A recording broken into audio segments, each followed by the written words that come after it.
Olá, sejam todos bem-vindos e bem-vindas. Está no ar o programa Pauta Aberta, direto dos estúdios aqui da TV Evangelizar em Curitiba. Você fica com a gente na próxima meia hora. Em todo o mundo, a expectativa é grande com relação a uma vacina contra o novo coronavírus. Autoridades de saúde acreditam, inclusive, que a pandemia só vai acabar quando uma imunização eficiente chegar ao mercado. Por isso, começamos o Pauta Aberta de hoje falando sobre os avanços da vacina contra a doença. Em julho, o governo brasileiro fez um acordo com o governo britânico para que o Brasil seja um dos primeiros países a receber a vacina do laboratório AstraZeneca, produzida juntamente com a Universidade de Oxford e que está na fase 3 de testes. Conforme o Ministério da Saúde, a vacina pode começar a ser distribuída no início de 2021 por meio do Programa Nacional de Imunização, que atende o SUS, Sistema Único de Saúde. A previsão inicial é produzir 100 milhões de doses. E vários setores da economia foram afetados em função da pandemia do novo coronavírus. Talvez o principal segmento seja o de turismo. Porém, uma boa notícia para o setor. Uma pesquisa feita pelo Sebrae, junto com agências de viagens, já mostram um crescimento e uma retomada para o setor. As principais ações para conter o avanço do novo coronavírus em todo o mundo envolvem medidas de restrição à circulação das pessoas. Por isso, é natural que o setor do turismo seja um dos mais afetados em tempos de pandemia. Cerca de 95% dos pequenos negócios nessa área tiveram perdas no faturamento. Durante a quarentena, as empresas de turismo precisaram tomar medidas como cortes de gastos com matéria-prima, renegociação de contas e contratos, mas a maioria se manteve ativa, principalmente no atendimento a milhares de clientes que tiveram as viagens impactadas nesse período. Agora, as empresas do setor estão de olho na oportunidade para a retomada. A retomada é uma retomada lenta mesmo, mas nós estamos muito otimistas de que o turismo vai voltar de uma forma diferente, mas vai voltar de uma forma intensa também. Viajar é bom para a saúde, né? Então faz parte da nossa vida hoje. A pesquisa do Sebrae apontou que 78% dos empresários não têm intenção de demitir funcionários em 2020, sendo que uma pequena parte pretende, inclusive, contratar novos colaboradores nesse segundo semestre. Por agora, 15% do total de empreendimentos retomaram as atividades atendendo aos protocolos de segurança. E enquanto a pandemia não acaba, o setor pretende apostar nos destinos turísticos que já reabriram. Seria importante uma campanha de divulgação daqueles destinos que já voltaram a funcionar. Não dá nesse momento para ter uma campanha em nível Brasil. É necessário uma campanha localizada, regional, para que possa estimular aqueles turistas do entorno de determinados destinos voltarem a viajar. Outro setor que tem expectativas promissoras para o segundo semestre de 2020 é o imobiliário. Esse mercado tem oferecido algumas facilidades para a compra de imóveis, entre elas a negociação online e juros baixos, o que atrai potenciais compradores. Leandro realizou o sonho de ter a casa própria. Por causa do isolamento, toda a documentação foi resolvida de forma virtual. Para mim foi ótimo porque eu não precisei ir a banco. Eu não precisei enfrentar a fila, então foi uma coisa muito melhor eu fazer tudo dentro de casa. Facilitar a burocracia foi uma estratégia encontrada por esta plataforma digital que compra, reforma e vende imóveis. Só no primeiro semestre do ano, a empresa fechou 250 financiamentos. Foram 100 milhões de reais em empréstimos, o que representa um aumento de 40% em relação ao mesmo período do ano passado. A gente atribui o crescimento à nossa proposta de valor. A gente negocia e busca a melhor taxa e a gente garante que o processo é mais fácil, porque você faz tudo sem sair de casa. Os atrativos não param por aí e incluem a redução da Selic, a taxa básica de juros, para 2% ao ano. É o menor nível da história. Juros baixos deixam os empréstimos imobiliários mais baratos e prometem aquecer a economia. A Câmara Brasileira da Indústria da Construção espera que os lançamentos aumentem de 20% a 30% no segundo semestre do ano. Os lançamentos tiveram uma queda acentuada, o que prediz no segundo semestre um acúmulo muito grande de lançamentos para suprir a demanda. Esse segundo semestre ele vai absorver aquela demanda represada que tínhamos lá do primeiro semestre com o período mais forçado da pandemia. O que as incorporadoras e as imobiliárias podem fazer de melhor é trabalhar cada vez mais com a internet e, num segundo momento, oferecer descontos, oferecer algumas promoções, algumas vantagens para aquele que quer comprar o imóvel.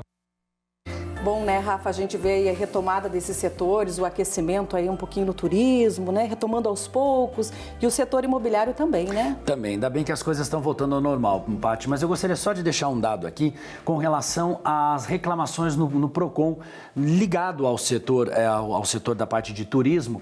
Muitas pessoas reclamam com relação às companhias aéreas, que quando as pessoas entram no site, elas oferecem várias opções de voos, mas a maioria desses voos, quase 90% ou 95% dos voos, são cancelados. E as empresas aéreas têm um acordo com o governo federal, que foi feito em função da pandemia do novo coronavírus, que eles podem reembolsar as passagens aéreas em até 12 meses. Então, no fundo, às vezes a pessoa compra o pacote de viagens, o hotel ou a pousada está recebendo o público, porém a companhia aérea cancela e daí a pessoa fica sem voo. É complicado também. É bom ficar atento, né? Sem dúvida. E agora a gente muda de assunto, nós vamos falar sobre eleições municipais que acontecem este ano em novembro. E ela vem com várias novidades aí. Uma delas é que as empresas não podem doar dinheiro para candidatos e partidos. Acompanhem. As coligações de partidos nas eleições municipais vão valer apenas para o cargo de prefeito e não mais para candidatos a vereador. Cada partido deve lançar a sua própria chapa para o legislativo municipal. O número de candidatos que cada partido pode lançar a vereador foi reduzido. Antes era de 2 vezes o número de vagas disponíveis na Câmara Municipal.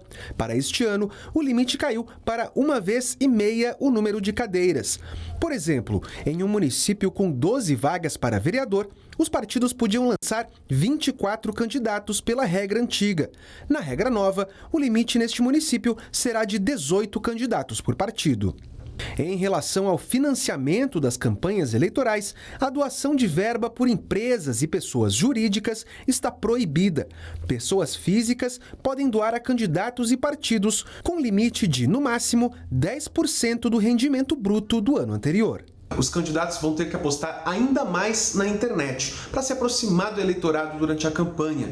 E é preciso ficar atento, pois mesmo as ações virtuais estão sujeitas a regras da Justiça Eleitoral. Tem muito pré-candidato, Daniel, fazendo espécie de shows virtuais, onde no intervalo desses shows são feitos verdadeiros comícios virtuais. Então, a Justiça Eleitoral passa a ter também uma obrigação de impedir, o Ministério Público também, criar aí mecanismos que possam adequar essas situações à norma eleitoral que veda esse tipo de procedimento durante a campanha eleitoral.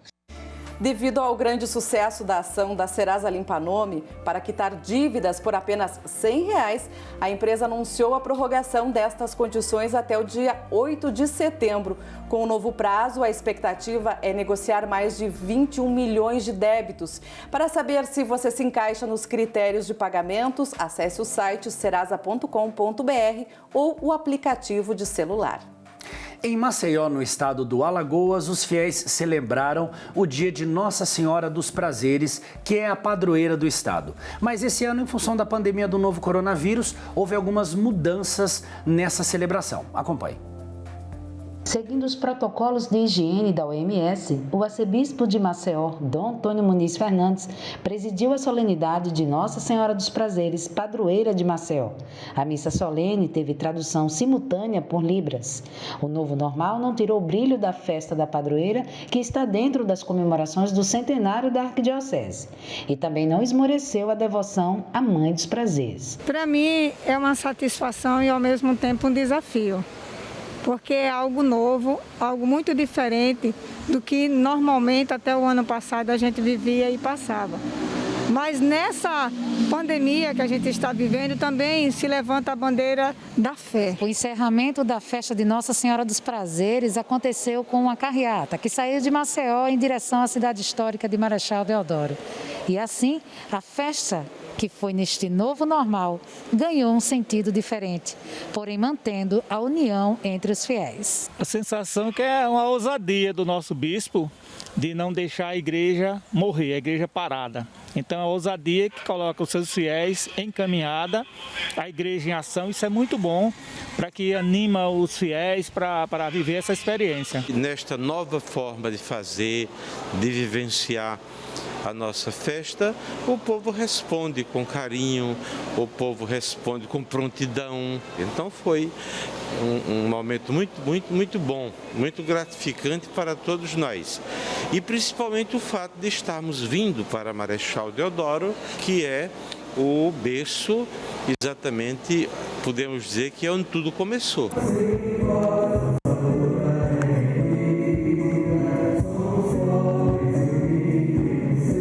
E o programa Pauta Aberta vai para um breve intervalo, daqui a pouquinho a gente volta.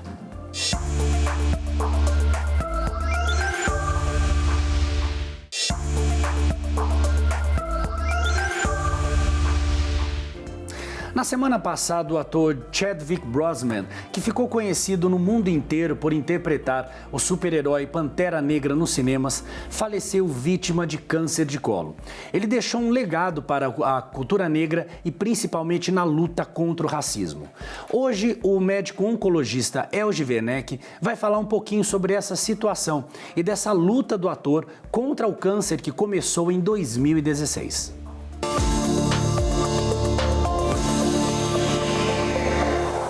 Hoje, com um tema não muito agradável, mas que eu acho que traz uma lição de aprendizado muito grande pra gente.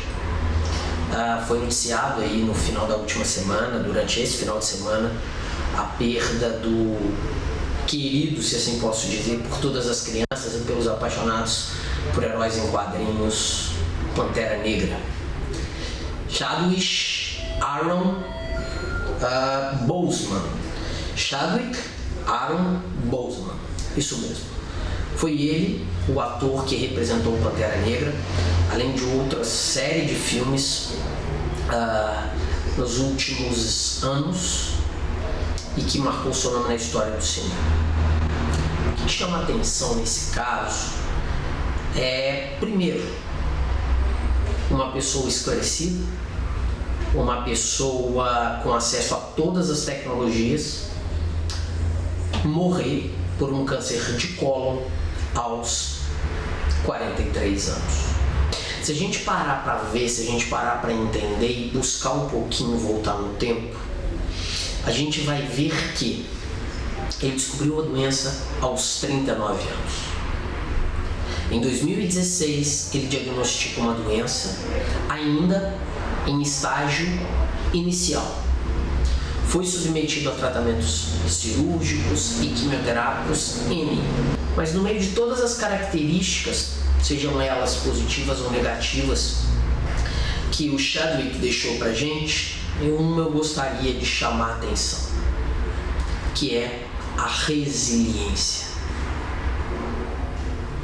Essa característica, essa propriedade tão nobre, tão bonita, tão sublime, de conseguirmos superar as nossas próprias dores, o nosso próprio medo, as nossas próprias frustrações, em virtude do sentimento, da luta, do benefício, enfim, em prol dos outros. É normal que indivíduos mediante sustos tão grandes como uma doença tão grave como o câncer, ofereçam-se, permitam-se um período de férias da vida. É como se eu fizesse um recorte da minha história. Fiz o diagnóstico aos 20, imagino que vou tratar até aos 21, então é como se entre 20 e 21 eu pudesse dar uma pausa nos meus dias. A vida não nos permite isso. Não nos permite porque nós precisamos continuar cuidando de nós mesmos. E segundo, porque a gente não sabe se vai chegar naquela próxima cena para dar o play novamente na nossa vida.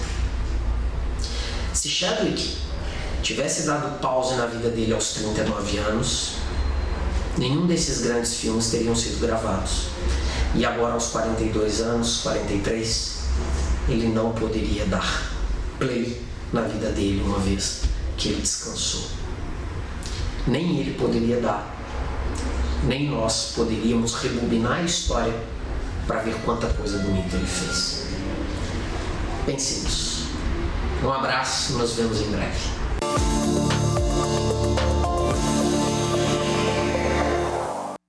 O ator teve um papel muito importante, não só nas telonas, mas nesta representação e luta da cultura afro. Infelizmente, foi uma grande perda. O câncer de cólon é o terceiro tipo de câncer mais comum em todo o mundo, representa 10% de todos os novos casos da doença. Uma das particularidades desse tumor é que ele é frequente em regiões mais desenvolvidas, como a América do Norte, Europa e Oceania.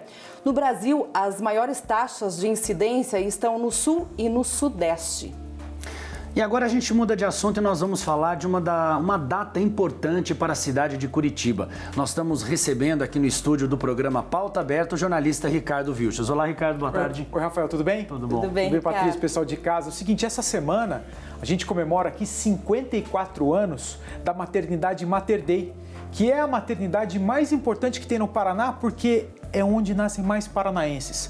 E é aquela que atende especificamente para o SUS, o Sistema Único de Saúde. São quase 330 paranaenses, ou curitibinhas, que a gente fala, que nascem aqui no Mater Dei. Mas é o seguinte, essa associação, ou melhor, essa maternidade, ela funciona com a contribuição da Associação Evangelizar é Preciso. Ou seja, é aquele gesto concreto de você associado que faz com que essa maternidade continue sendo o que é. Quer ver como é que funciona isso? A gente mostra. Esse prédio, bem no centro de Curitiba, tem uma bela história. Aqui fica a maternidade Mater Dei, que completa 54 anos de atendimento às mamães e bebês paranaenses. Ela é 100% SUS, a maternidade que mais faz parte pelo SUS no estado do Paraná. Toda mãe que vem aqui não sai nenhuma sem o atendimento. Nós temos 48 regionais, unidades aqui na cidade e 9 que é região metropolitana. Mas se chegar uma mãe que não pertence a essas unidades ou a essas regiões metropolitanas, nós atendemos do mesmo jeito. A Mater Dei realiza cerca de 400 partos por mês e mais de 4.000 por ano. Nesses 54 anos, foram mais de 200 mil nascimentos. Histórias de gratidão de quem é atendido com tanto carinho nesse momento tão especial. Sempre fui muito bem atendida no primeiro atendimento que eu tive com meu primeiro filho.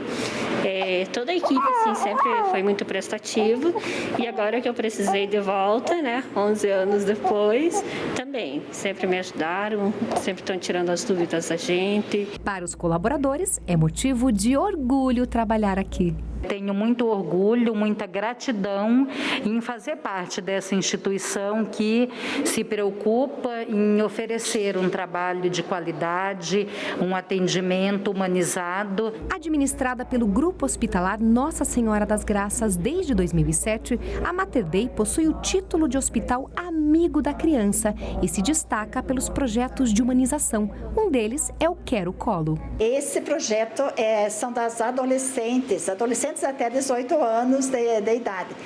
Nós temos uma enfermaria que elas ficam internadas nessa enfermaria só para que a gente possa dar um tratamento diferenciado, até a linguagem, a conversa com elas é diferente do que com a mãe já de maior de idade. E para comemorar o aniversário da maternidade, teve programação especial. Começou com a Santa Missa no Santuário de Nossa Senhora de Guadalupe e de Jesus das Santas Chagas, celebrada pelo Padre Reginaldo Manzotti. É um motivo de muita alegria nós estarmos hoje aqui celebrando 54 anos do Mater Dei. A obra Evangelizar é Preciso é parceira da maternidade desde 2015. É uma alegria poder celebrar 54 anos do Mater Dei, ainda mais que nós estamos completando 5 anos de parceria, que se manifesta em vários voluntários que todos os dias estão lá colaborando, seja na cozinha, na limpeza, na visita pastoral. Também nos alimentos que são destinados e nesse trabalho de sensibilização, de oração e de acompanhamento.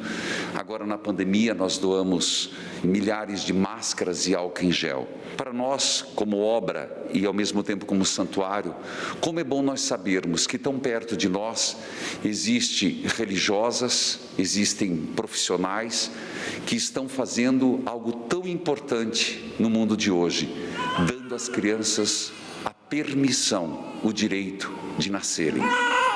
Eu só tenho que dizer muito obrigado de coração a vocês, ao Padre Reginaldo e todos os membros da obra Evangelizar. Que Deus continue abençoando para que essa obra possa prosperar muitos e muitos anos. A comemoração teve ainda bênção em todos os setores, apresentação da Banda da Polícia Militar do Paraná e serenata para os colaboradores e pacientes. Vamos reforçar então? Evangelizar é preciso? É, mas o gesto concreto é fundamental para esse tipo de iniciativa. Rafael, Patrícia. Ricardo, como o padre disse, né, tão importante o trabalho dessas voluntárias, desses voluntários que ajudam aí nesse hospital da Mater Dei, né? Eu acho que nessa época de pandemia, acho que a palavra-chave que vai ficar para todo mundo é solidariedade, não é mesmo? É verdade. Isso aí. Tá certo. Então, Ricardo, muito obrigado pela sua participação com a gente. E o programa Pauta Aberta de hoje fica por aqui. Agradeço mais uma vez o seu carinho e a sua audiência e nos encontramos nos próximos programas. Você pode rever este programa e as reportagens que foram exibidas aqui no Pauta Aberta no nosso canal no YouTube. O endereço está aparecendo aí na sua tela. Fique bem, fique em paz. Tchau. Tchau, tchau.